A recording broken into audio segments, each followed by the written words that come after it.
Hey everyone, Miss Effin Stryker here, ready to read another chapter of Babe and Me. Let me blow my nose first. It's very chilly outside.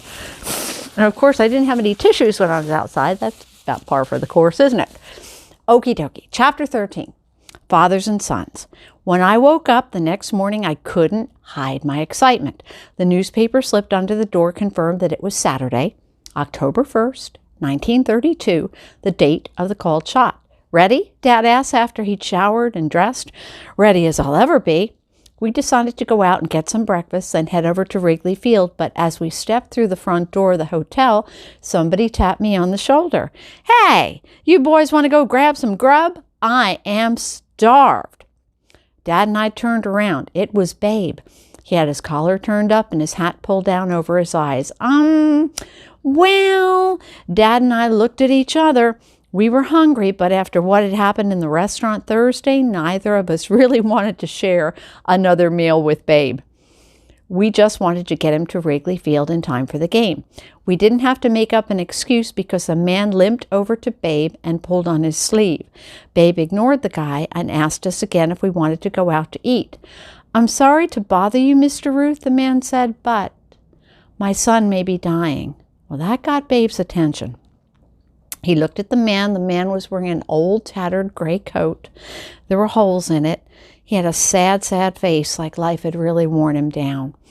My boy's been listening to the games on the radio, the man told Babe. He's your biggest fan.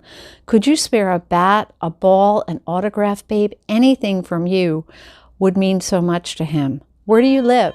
Babe asked. In Joliet, the man replied. About an hour from here. Babe looked at his watch. Then at the man. Let's go. Where? To Joliet, Babe said. To see your kid. Babe, you don't have time, Dad protested. You have to be at Wrigley Field at noon. I will be there, Babe assured him. You boys want to tag along? I do, I said, raising my hand like I was in school. You go, Butch. Dad said, I'll meet you later in front of the Wrigley Field sign. Okay, Dad, come on, Babe said, wrapping his big arms around me and the guy whose son was sick. Let's hit the road. Babe dashed into the street with me and the sick kid's dad right behind. There were no taxi cabs waiting at the curb. Babe didn't stand around waiting for one to show up. He just ran into the middle of the street and held up his hand so the next car would have to stop or run him over. A car screeched to a halt just before hitting him. There was a family inside. How much do you want for the car? Babe asked the driver. Huh? That's Babe Ruth. A kid in the back seat shrieked. Your car, Babe said urgently. Will you sell it to me for $500? Now remember, this is Depression times. Sure, the driver said happily. He and his family scampered out of the car. Babe peeled off 500s from his wallet and gave them to the guy. We piled into the car, Babe in the driver's seat, the sick kid's dad next to him, and me in the back. Babe hit the gas and we roared off, leaving the family standing on the street, counting their money. He pushed the gas pedal to the floor the whole time. He went through all the lights, whether they were green or red. The rules of the road were for other people. I was sure this was going to be the last day of my life. Babe Ruth drove like my Uncle Frank. Hang on, Babe said. Then he started singing The Sidewalks of New York again as we screeched down the street. Where's a seatbelt? I yelled as Babe careened around the corner, tossing me around like a ping pong ball. The what? Forget it, I replied. I guess they didn't have seatbelts in 1932. If we got into an accident in this old tin can, it occurred to me, we'd probably all die.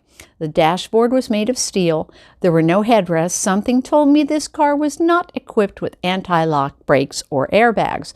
The sick kid's dad told Babe what roads he should take to get to the hospital where his kid was staying. What's your name? Babe asked the guy. Decker, the guy replied. Harry Decker. Pleased to meet you, Pop. Babe turned so he could shake hands with Decker. While they were shaking hands, the car bumped up on a curb and headed straight for the little hot dog stand on the sidewalk. Watch out, I screamed. Babe swiveled the wheel and missed taking out the hot dog stand by about 3 inches. The guy selling hot dogs dove out of the way to save his life. Nice slide, Babe roared. Cubs ought to sign that guy up. Me and Decker failed to see the humor. The hot dog guy had survived Babe's driving. I wasn't sure we would. East side, west side, all around the town, Babe sang. Slow down. Decker ordered as Babe gunned the car through the streets of Chicago. Can't, Babe hollered back. Got to get back to Wrigley Field in time for the game. "Babe, this is a one-way street," I screamed. "Cars were veering out of our way left and right to avoid hitting us." "I'm only going one way," Babe replied with a laugh. "Watch out for that car," Decker shouted, putting his hands in front of his eyes. "What car?" Babe asked. "The one you nearly slammed into," I shouted. A lady was crossing the street about a block ahead of us. She didn't seem to realize how fast Babe was driving and did not make an effort to hurry. "Get a load of that sweet patootie," Babe whistled. "She is one red-hot mama." "Hey, beautiful, keep your eyes on the road," I shrieked as the lady scampered out of the way. I was sure this was going to be the last day of my life. Just like Babe hit big, missed big, ate big, he drove big too. He was fearless. He pushed that gas pedal to the floor all the time. He didn't seem to realize that he could tap it gently if he wanted to go slower. He went right through all the lights, whether they were red or green. The rules of the road were for other people, not Babe Ruth. And he just kept on singing as if he were taking a drive in the country. "Babe, they're going to take away your driver's license," I complained. After he took a corner so fast the car nearly turned over. "They can't," he replied. "They took it away 5 years ago." Finally, we got beyond the city limits. The buildings got smaller until there were hardly any buildings at all. We were in farm country. Babe was going about 70 miles an hour, but at least we weren't in danger of mowing down any pedestrians. I unclenched my fists. My fingernails had made little white lines on the palms of my hand. That's when we heard the siren. Babe spat as they slowed the car down and pulled off to the side of the road. "A cop. Now we're going to be late." Police car pulled up behind us and the officer walked over to the driver's side. He was holding a pad and pen. Babe took off his hat. "Let me see your driver's license," he said gruffly. "Nice day for a drive, huh, officer?" Babe said cheerfully. The cop looked at Babe and did a double take. You're Babe Ruth," he said, awed. "Yes, sir," Babe replied. "Is there something wrong, officer?" "No, Babe," the policeman said, holding out his pad. "Can I have your autograph?" Babe signed the pad, handed it back. While the officer stared at his autograph speechless, Babe said goodbye, hit the gas. I turned around to look out the back window. As we peeled away, the cop was still staring at the autograph until he was too far away to see anymore. We got a little lost, but eventually we found the hospital. Instead of looking for a parking place, Babe just pulled up to the front of the hospital with a screech. There were no parking signs all over. "Hey!" a guard shouted. "You can't park there." "Mister, I just did," Babe replied simply. When the guard realized whom he was speaking to, his mouth dropped open. We all hopped out of the car, and the guard rushed to open the door for Babe Ruth. "What's your kid's name?" Babe asked Decker as we approached the information desk. "Matthew Decker. We are here to see Matthew Decker," Babe told the lady behind the desk. Her mouth dropped open just like the guard's did. She couldn't get any words out, but she did manage to point to a hallway. Babe rushed off in that direction. Decker found the room his son was in, and he opened the door quietly. The boy was sleeping. He looked like he was around my age or maybe a little older. I couldn't tell what was wrong with him. There were no tubes going into him, and he wasn't hooked up to any machines, but he had bruises on his face, and he looked like he was in bad shape. Babe tiptoed to the boy's bedside and pulled up a chair. "He fell off a horse last week," Decker said softly. "Landed on his head. The doctors aren't sure he's going to make it." "Well, I've landed on my head a few times myself," Babe replied, glancing at me. "Matt," his dad whispered in the boy's ear, "I have a surprise for you." Babe leaned over Matthew's bed and held the boy's hand. He opened his eyes. "Hiya, kid," Babe said.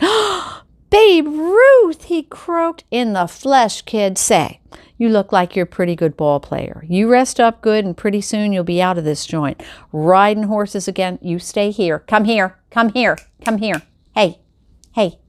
Get up here. Get up here. Ah, strike. Come on. And having fun with your friends." "Is the World Series over?" Matthew asked. "We won the first 2 games," Babe explained. "Game 3 is this afternoon.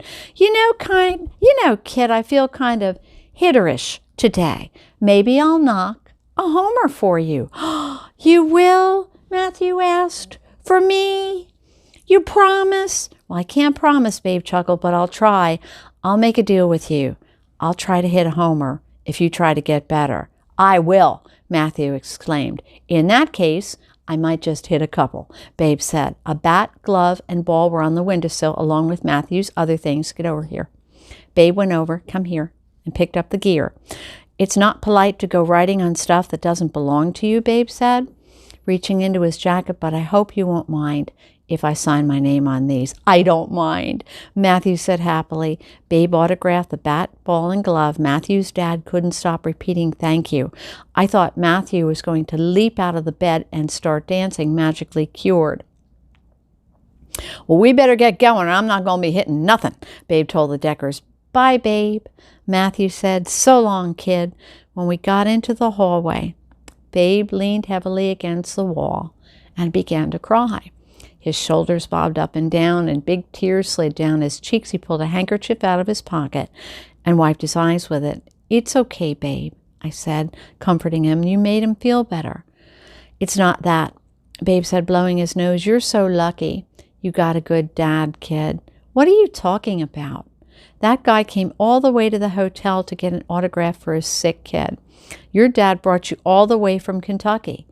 I never took my little girls anywhere. I've been a lousy father to them, just like my dad was a lousy father to me. I'm sure you're a great father, I assured him. You love kids. Every boy in the world probably wishes that you were his father. Signing an autograph for a kid in the hospital and saying goodbye after 5 minutes, that's easy. Being a dad to a kid every day, that's what's so tough. Maybe if you spent more time when I'm with my kids, all I can think about, how long till I can eat, drink, play ball, and fool around. It's just the way I am. As we got back into the car, I realized that I always thought of Babe Ruth as a big, happy hero, like a cartoon character, but actually, he was so much more than that. He seemed to need so much love and attention that he'd never gotten when he was a kid, but he didn't seem to care what people thought of him. He could be totally thoughtless sometimes, and other times incredibly generous.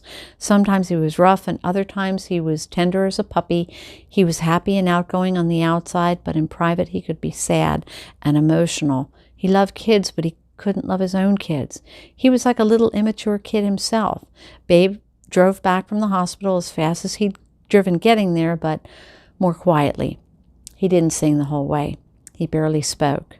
Just be thankful, he said. You got a better dad than me, which is where I'm going to stop. And chapter 14 is called Governor Roosevelt, and that was before he was President Roosevelt. So we'll catch up with this tomorrow. And tonight, everybody be careful. Everyone be safe. We love you. See you tomorrow. Bye.